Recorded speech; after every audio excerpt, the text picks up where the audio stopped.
So hi guys, it's Precious Bria. Welcome to my channel. I'm going to be showing you how I do a gel pedicure at home, and I think that this might be salon quality. I am not a professional, but I do try my best.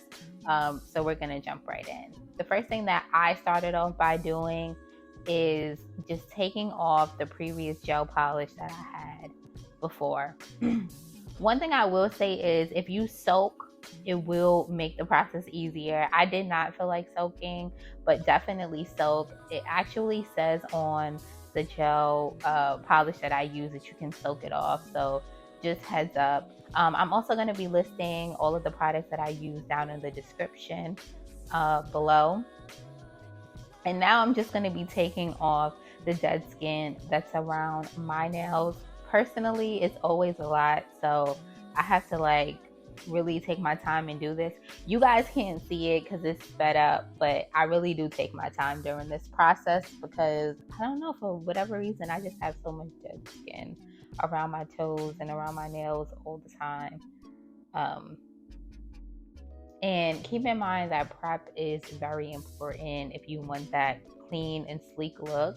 I would also say to take your time because it'll just come out way better. It looks easy, but the truth is the people at the salon, they mastered it, so that's why they can go a little bit faster.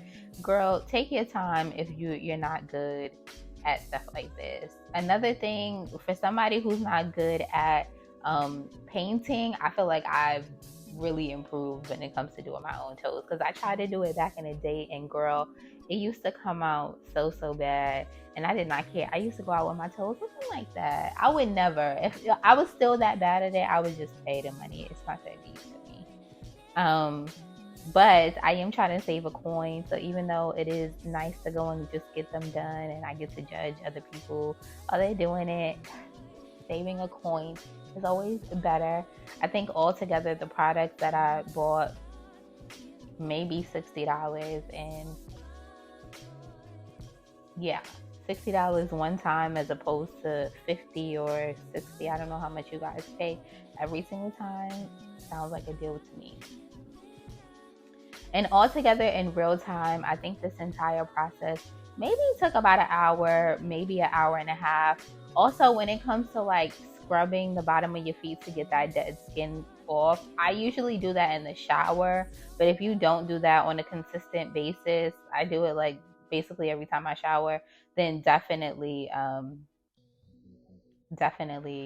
soak and do that as well, because that's also going to give you that salon feel.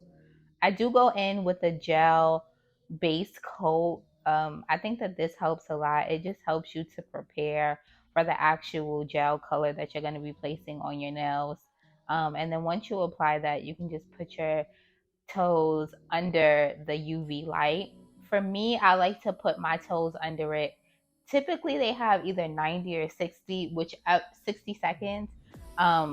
I do whichever is longer. The reason why I do that is because I really want it to dry up and I want it to last as long as possible. As you know, even though it's gel and it should last a long time, sometimes the gel starts to chip. So if it's really on there and it's hard, then I don't have to worry about it. And now we're going to be going in with the white nail polish. Now, when you're doing this, I would say make sure that you don't have so much of the polish on that tip, because this, and I suggest this one, this is White Snow Bunny. I can't think of the nail brand, but I'll make sure that it's down on the screen as well. So because I'm not the best nail painter, I have to clean mine up with another brush, and I'm just spraying some alcohol on it to make it easier to wipe off. And another thing that I do to make it easier for me is I wipe most of the product off, because this polish is a bit thick and you don't need all of that on there. So my big toe is more likely to get messed up faster, which is why I make sure that I cure that separately, and then I go in and then I take my time and I do the rest of the nails. For this part, again, if you are not a good painter, take your time. And another thing that I truly do suggest is to make sure that you don't have all of that polish while you're painting it and just build up if you feel like you need more over time than just going in with a whole bunch of product, because I'm telling you that it's gonna be a mess, absolutely. And then if you need to clean it up, you can always just have some alcohol near you, get you another brush like the one that I'm using in the video, and then you can just clean it up that way. That's another thing that you can do. Just because you want it to look nice and clean and fresh and crisp. And so that's something that has honestly helped me out a lot. And if it does look a little, if it doesn't look as, I would say, perfect as I want it to look, then I will go over it with some more polish after I cure it. But you don't want to go over it too much because you don't want it to be like super, super thick looking and like clunky and just too many passes. If the girls that get it, get it.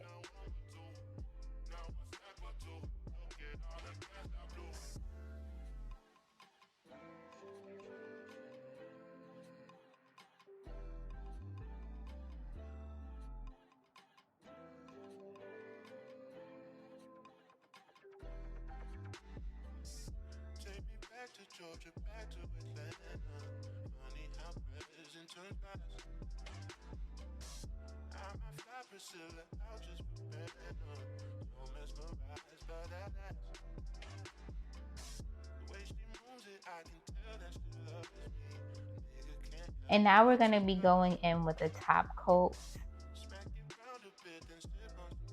And this is just what's going to make it look extra salon quality, because it's going to give it that nice thick coat. It's also going to seal everything in to just make it all come together better. So I like that as well. You want to make sure that you try not to get any of that gel onto your actual skin, or make sure that it's clunky on the sides because it will look crazy. So again, you always go in and you clean it up with that extra brush as needed. Another thing that I like to do is make sure that my shape is good. Now, my shape didn't really mess up too much from last time, but I do like to cut my toes down. So definitely go in there and shape it off. Another thing that I did is, again, I am not the best painter myself, so I will try and foul any excess nail polish off. And as you guys can see, this is the finished product. I hope that you guys enjoyed this video. Don't forget to like, comment, subscribe, and share.